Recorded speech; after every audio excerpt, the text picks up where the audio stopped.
কেমন আছো? আশা করি সবাই ভালো আছো। তো এখন বাজে 10টা। আজকে অনেকদিন পর ব্লগ ভিডিও স্টার্ট করলাম আজকে এখান থেকে। সকালে এখন রুটি খাবো তরকারি দিয়ে, তো দেখতে থাকো ভিডিওটা। তো দুপুরে স্নান টান সেরে আমি চলে গেছিলাম দোকানে একটা দরকার ছিল, যার কারণে গিয়েছিলাম। তারপরে এসে একটু বাড়িতে ছিলাম, তারপর জল ভরতে রেডি হয়ে চলে গেছিলাম। তো জল ভরতে গিয়ে সন্ধ্যায় লেগে গেছিলো প্রায়, তার জন্য বাজনা আসেইনি। তার জন্য পাশেই একটা নদীতে গিয়ে জল ভরে আসছিলাম, বাজনা ছিল না, এমনি সবাই গিয়েছিলাম।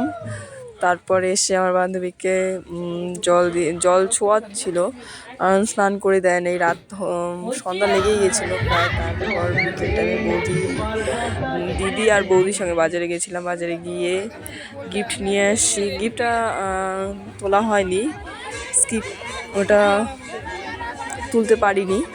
তো তারপর রাত 10টার ওদিকে বর চলে এসেছে। এখন বরকে বরণ করা হবে। কাকিমণি বরকে এই যে বরণ করে নিচ্ছে, নিয়মগুলো পালন করছে।